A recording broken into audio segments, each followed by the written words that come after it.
Welcome back, everyone. My name is Richard Engberg, and I'm an equity research analyst here at Erik Bank with focus on the tech and iGaming sector. With me, I have Peter Messner, CFO of Catena Media. Peter, the floor is yours. Thank you very much. Good afternoon from my side. I have a pleasure to be here for the first time. I know that Catena Media has been here in previous years as well. I will guide you a little bit through our quick presentation about Catena Media.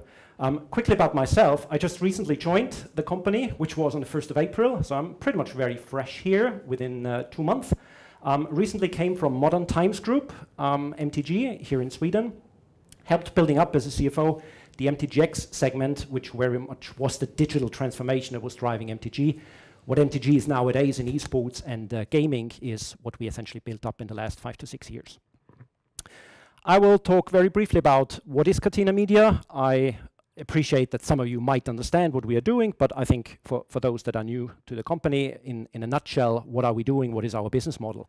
I will highlight a little bit our most recent financials and the track that we have been, and then I go a bit into the strategy and the outlook. What can you expect from us? What is it that we're working on? And what can you expect in particular for this year, 2020? And then I believe in the end we will go into a Q&A, depending on how fast I will be, but we will certainly have some questions. So Catena Media in brief is a company that deals with lead generation. If you think of a lot of industries nowadays work in the online space, it is all about how do you get your customers, how do you get the access to your consumers very differently than traditional media and traditional advertising. So we are working with our own assets, which are different websites. I will come to that in a slide. And we help our customers, and that's primarily right now in the iGaming industry, to link the consumers that are interested in certain products and our customers, the operators that have certain offerings. We're an international company. We're around for approximately 8 years, since 2012. We are almost 400 employees in very different locations all around the world. Our headquarters are in Malta. It's roughly half of our staff, a little bit less than that, is there. We have apparently an office, very small one here in Sweden. We have main hubs in London, in Serbia and Belgrade, and in the US. So how does this business model works? We're here. Catena Media has more than 1,200 different brands. We're talking about websites, different domains that we use for our purpose to advertise different products. And again, mainly right now in the iGaming industry. And these are operators like Ladbrokes, like Betsson, like Unibet, the very common ones that are out there offering sports betting and casino. With our websites, we work very much with search engine optimization. So what we try to achieve is that people that are interested in casino offerings, in bonus offerings, in free spins, and all these kind of things that people usually work with, can find our sites. Our sites have very distinct features and propositions, and that is comparisons of different offers, that is community features, that is special coverage of what is happening in the online gaming world, in casino and in sports betting, in order to help these customers to eventually find the offer that they are interested in. That could be the best odds, that could be specific bets and coverages that not all the operators are offering. So as soon as customers are interested in this kind of information that we provide through our brands and domains, they would eventually click on some links that we offer and come to our customers, to the operators. As soon as they would start playing then, which is registering, depositing money, and starting to play, our business model finally comes to the conclusion by us getting a return. And that is usually a revenue share. So whatever that player is producing in gaming revenues, we get a certain cut, a certain share out of that. It could be CPA, a cost per acquisition, where we get a fixed amount that we agreed for every new customer that we generate. It could be a hybrid solution where it is both and. And we also offer certain fixed fees and subscriptions, which is essentially advertising space that customers can buy on our domains and brands. ASKGAMBLERS is probably the most prominent that the company acquired a couple of years ago. And That has been developing extremely well. We had an all-time revenue and an all-time high in our traffic very most recently. And why is it such a core brand? Well, because it is very much a community-focused brand. We have a complaint service in this domain, which means that for all the players and the consumers that are interested in casino, we help them to find the appropriate casino operators. But sometimes it happens that if it comes to payouts, those are delayed, or there are certain processes when it comes to customer identification and so on, so that consumers might get a little bit worried about where's my money because I have some winnings. So we're going to help them through Ask Gamblers in order to recoup that money that they actually are entitled to have. And we just recently published our 2019 report where we recouped almost 9 million euros for the players.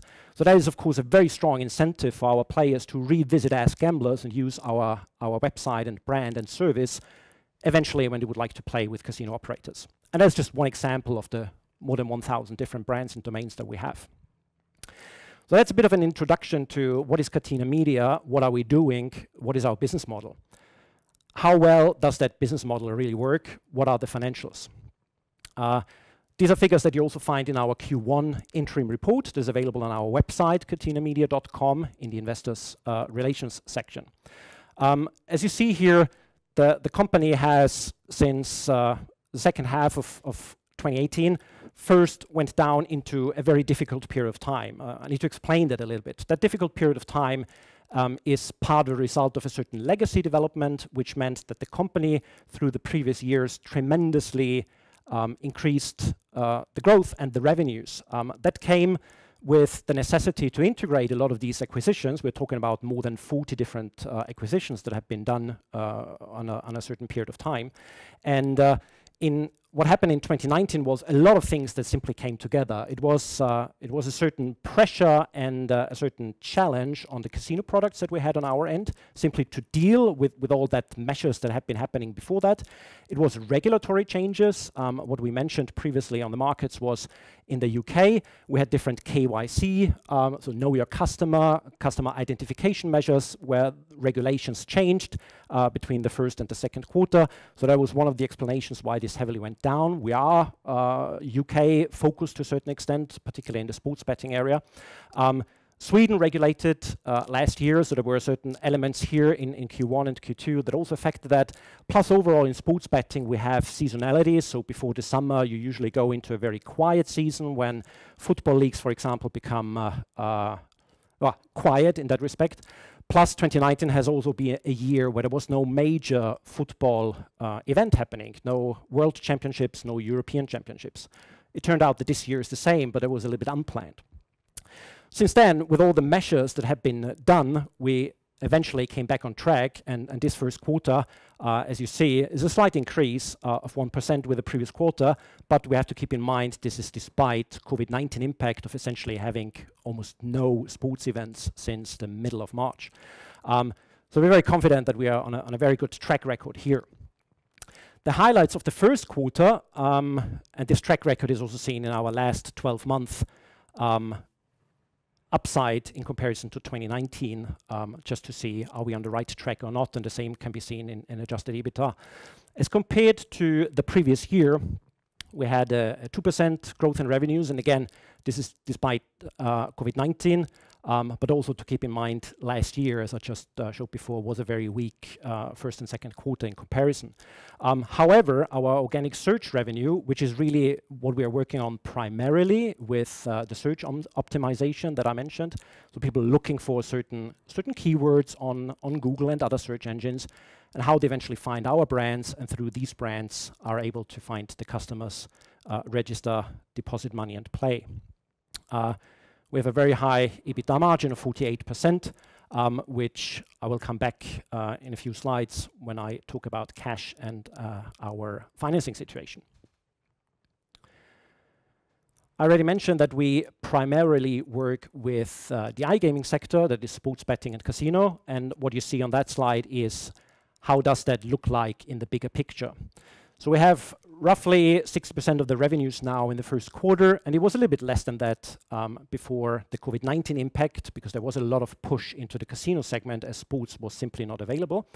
but it's roughly 60% or 55 to 60% on average out of casino. Sports betting is then the remaining big chunk, maybe 30 to 35%. And we have a third segment, which is financial services. Financial services has been acquired in a company as well a couple of years ago. And that essentially it is very similar to betting from a sports betting perspective. Here you simply bet on the outcome of changes in currency, that's forex trading, or on the outcome of certain stock developments, so that is stock trading. There is trading possibilities, CFDs, contracts for differences. And again, we are a lead generator in that respect, so we work with different customers, different brokers that have these offers, and we provide exactly the same services in that market as to the iGaming market. So there's an overlap in terms of the challenges that you have from generating the leads, but it's actually a very different market in terms of the final consumer. It's not a player, it's really a trader that we are addressing in that respect. The EBITDA margin is very different, as you see here. The highest margin you have on the casino products, sports betting naturally, and you see that with operators out there like the Kindred Group, the Betsson Group, and others, is very much dependent on what is the sports betting margin. So it's a little bit lower, and financial services a little bit lower than that as well. But again, overall, we have an almost 50% adjusted EBITDA margin. How do we make our revenues? And I touched based on that a little bit in a few slides ago when I talked about the business model. So roughly 40, now in the first quarter was a little bit more than that, 44%, but roughly 40% of our revenues come from revenue share deals. So we are still participating on the lifetime value of our consumers that we generate and acquire for our customers. So customers continuously play with different operators, and we get a little bit of a cut, a little bit of a share out of that revenue that is generated. The other big chunk, which is almost the same size, roughly 40%, is the cost per acquisition. So we acquire a new customer, and we simply get paid for that based on an agreement. There is a combination of both, a hybrid model, so we get a certain cost per acquisition and then still have a revenue share that is up to different territories, different operator categories.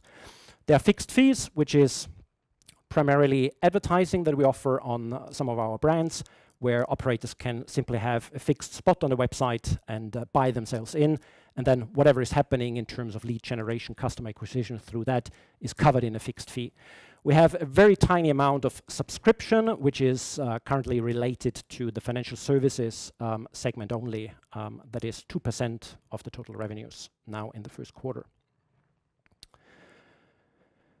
That is revenues. How do we actually manage to come up to a 50% adjusted EBITDA margin? Well, if we take a look at the cost development, what you see here in the graph is the cost development naturally increased with the development on our revenues in the previous years. When the company was growing tremendously and we had a more than 60% CAGR since 2015 and 2019, naturally the staffing and all the other costs, and the staff cost is the huge part of the cost, has been increasing in the same way in order to keep up with that growth. Since 2019, as you see, we reached a certain level of the organization as we also changed our strategy in the last 2 years of not just acquiring a lot of more assets, which also include a lot of effort for integration and handling that, but really switching to, we have enough assets, we have enough brands, switching to organic growth of that, and by that optimizing the way how we work. So we kept a fairly stable cost base for a certain period of time, but we already initiated during the last 2 to 3 quarters, so second half of the previous year, cost efficiency measures, reviewing the organization, reviewing simply the way how we are working. That has nothing to do really with COVID-19, but it was in fact a very beneficial preparation for the time that we are in right now. The total cost, excluding depreciation and amortization and any exceptional items, is 52% of revenues. It has been a little bit higher, last year 57%, but we are on a very good traction in managing that cost base. A natural question would be, well, if we now further scale, what's going to happen with that cost base? We have 3 main categories in our costs. That is a direct cost. Direct cost is related to driving our revenues by buying keywords, for example, AdWords on Google. It's called pay-per-click. So you buy advertising If users really click on that and convert to your website, then you are going to pay for that. We have heavily reduced that since our brands actually have a very good ranking based on our search engine optimization work. So this naturally has been going down. And 90% of our efforts in that revenue respect come actually from the search revenue, our own optimization, and not from paid revenues. Personal expenses are naturally an area where we would eventually grow. We're not going to increase as of now tremendously during this year. It depends a little bit how certain markets are developing, the US in particular. I will come to that in a few slides. And other operating expenses, pretty much everything else, from our offices to our entertainment to travel expenses, educational expenses, consulting fees, and the like. And that we could also heavily reduce. Some of these costs didn't necessarily kick in now during COVID-19. The company pretty much has been working from home since mid of March, in some of our destinations a little bit earlier than that. And we continuously do so. The high EBITDA also comes with a very high cash conversion. That is fluctuating a little bit on the seasonality, but we had a 90% cash conversion, so this is a very high cash generating business that we are in. We currently have a cash balance of roughly 20 million euros. However, also a net debt of roughly 143 million euros. And that I wanted to talk a little bit, and Rick and I had a quick conversation just before that presentation on that item. So from the past coming, we have a bank loan facility of 12.5 million euros that we use, and existing bonds of 150 million. That has been the case simply in order to finance the heavy growth of the previous few years. As I said, we went away from this acquisition-heavy strategy to the organic strategy and focusing on our core assets that we have right now. In order to change the financing, and the existing bond would mature in a year's time, in March next year, we started a refinancing project. We have an extraordinary general meeting next week on the 10th of June, where this rights issue of hybrid bonds, I will not go into detail here now, you'll find that on our website as well, is going to be proposed and resolved. It is fully guaranteed. So with that rights issue of hybrid bonds and warrants, we're going to get in 63 million euros, and we'll use part of that in order to repay the existing bonds. A third of that, so 49.5 million of these existing bonds, will be repaid, and we will have some extra cash out of this rights issuance. So we will immediately end up at a net debt situation of roughly 85 million euros, which will further decline until the end of the year. We currently have a leverage, which is the net debt over the last 12-month adjusted EBITDA of 3.1 to 3.2x. We will go below 2x, and we will probably reach, at a maximum, I would say 1.5x by the end of the year, and eventually would go to 1x into the next year, which will put the company in a very favorable position for further financing and fueling the growth. We also extend the maturity of the existing bond by another year, which will simply buy us time for replacing that eventually. Strategy and outlook. So I mentioned these kind of things already in a way. So just as a summary, we're focusing on organic growth. We might do M&A if there is a good reason to expand into certain markets, if there are good synergy reasons that we see in certain existing segments or new segments that we wanted to tackle, but it's not necessarily a horizon as of now. We'll focus on regulatory changes. There are regulatory changes all the time. We have a lot of markets here in Europe. Germany is one, Italy is one, Sweden is another one, that go through regular changes every now and then. Germany will introduce a new state treaty in July the next year, so we already started to prepare for that. The Netherlands may regulate during the next year as well, which is all very positive news in the sense of having a certainty about how markets are dealing with online gaming. The more restrictions there are in markets when it comes to acquiring customers, the more challenges the operators, which are our customers, usually have in their own marketing ways of how to acquire customers. And the more interesting partners like ourselves become as affiliate partners or lead generators to help them actually acquire these customers. Geographical expansion is definitely one of the keys in our strategy, how we fuel the future growth. We have a heavy growth factor right now in North America, in the US, where new states are coming up, and I have an update in a slide. But there are other very interesting areas in the world. Latin America is one, and Asia naturally is another one. We already are in Asia with a presence in Japan and products there, but there are lots of other interesting markets there. So the US, we started with the US quite a while ago, and as we also mentioned in our Q1 call, our contribution, what we get out of the US is above 20% of our total revenues. So this is quite significant and has been growing much more and better than our expectations have been. We're currently in 7 states in the US, and if you think of states, you need to think and compare that a little bit with, it's almost like opening up a new country in Europe. That's the comparison of just adding another state.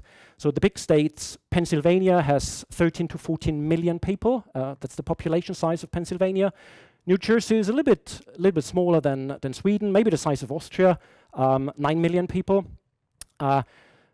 What is upcoming now is Tennessee over the summer, very likely. We're in a licensing preparation for that. Tennessee has a population of, I think it's around 7 million people.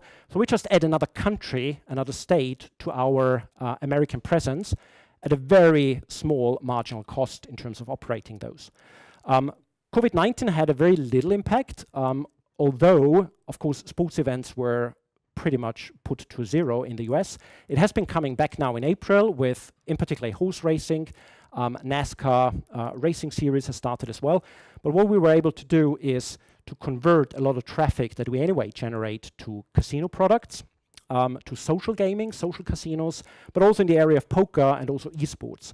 A lot of land-based casinos in the US, we're talking here in the hundreds, have been closing down due to COVID-19 situation. And that has propelled really the increase in usage of all kinds of online products. Online casinos and online sports betting have been the prominent ones. Sports betting not because of COVID-19, but in general, this online share of total gambling just in the short term now increased, and we would believe that this is going to have a significant impact going forward. We also shared a trading update as the first quarter was only partly impacted by COVID-19. Essentially just the month of March to a certain extent. We've seen a very strong growth now in April with 17% year over year, and also a good and healthy increase versus March, which was already impacted. I cannot talk about how May now looked like, but we believe that we are not that heavily impacted now, at least in the short term, and depending on how to see how this current global crisis is going to continue. So we're very, very confident with the situation, how we have managed that. What can you expect 2020? A little bit as an outlook. We already saw that a lot of sports events have been coming back. The most prominent one here in Europe that has been driving most of sports betting was Bundesliga in Germany. So that has been back, and we already see very positive results out of that. And we do, as of now, expect everything coming back to pretty much a certain normality in the second half of 2020. Super Bowl is the key thing in the US, for example, that would start, or the NHL with September, and that is pretty much in line with the expectations what is going to happen. As I just said, the online penetration had a very positive impact due to COVID-19. A lot of land-based moved into the online world, and it's probably gonna be for a while this positive impact continuously that we have in there. US states are on their way. As I said, Tennessee, we are in preparation. Michigan might open up towards the end of the year. Michigan is roughly the size of New Jersey, so a population of 9 million. We just started in Colorado. I think there was around 5 to 6 million as a population now in May. So there's a very positive growth trend in the US. We have been continuously working on our operations. We did quite some restructuring in the beginning of the year. You see that in our financial results with some exceptional items in relation to restructuring, particularly in the sports segment. So we're well prepared for taking up those challenges there as well. And we previously communicated financial targets. The one is the long-term leverage to be not more than 1.75x, that we will reach very easily within a fairly short period of time towards the end of the year already. The other one was that we want to achieve sustainably a double-digit growth, and we currently do not see any reason to go away from this target, so there's a good chance that we will reach that for 2020 as well. And I think that's it from my end. I'm very happy to take some questions now. Yeah, sure. And I have one or two questions right now. And my first question is regarding the trading update. Can you say a bit about revenue mix? Is it driven by CPA or rev share, or is it roughly the same as before? Well, there are seasonal differences every now and then, and that very much depends on the different products. It's very hard to say, given on very short-term impacts that are out there on the market, and that is, again, COVID-19, that is the start of the year, that is certain seasonalities, that might be certain impacts on specific products like ASKGAMBLERS, which is a core product, as I talked about in casino, also certain elements in the US with the states, how we developed. So it's very hard to say why do certain things change. There's nothing to be concerned about because naturally there is a fluctuation based on the agreements with the operators that we have and whether certain agreements work in the short term a little bit better than other. But in general, I think the trend is still the same. You have a ref share and CPA ratio or share contribution is roughly the same continuously. So I wouldn't necessarily say that the one is definitely increasing versus the other. And one last question. If we see in the US right now, yes, we saw a huge drive to online casino due to basically physical casinos being closed down. Now I see that physical casinos have started to open up again. Are you afraid that they will start taking back market share, or do you believe that this is a permanent shift and the US will look more like, for example, the Nordic countries with online versus offline? I don't think the latter. You have to keep in mind that whatever happened in regulation in the US in sports betting and casino is very much a very new phenomenon for the US. The US has a history of having had an open market in poker that then closed down in 2006, but based on the Wire Act, there was never sports betting or casino allowed. So what happened now with the closing of casinos is that people, to an even larger extent than before, got accustomed to, well, there is actually casino and sports betting online. They might not even have discovered that before, but the crisis actually helped them to get much closer to these kind of products. So one would assume, and there's our assumption, that this is actually creating a certain stickiness, because you will identify that apart from the great things like high five and being in the casino, which you certainly cannot replace to the same extent, people will understand and appreciate there are certain advantages to also play online. It's much more comfortable. You can do it from everywhere. You have a strong growth in mobile versus desktop, exactly these kind of things that we have seen here in Sweden as well.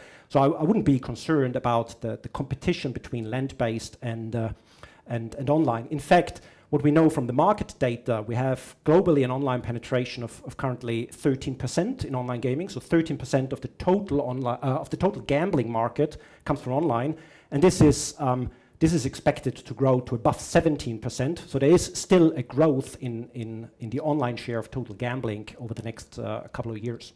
Okay, thank you, Peter, and thank you very much. Thank you everyone for watching via the web. Have a pleasant day.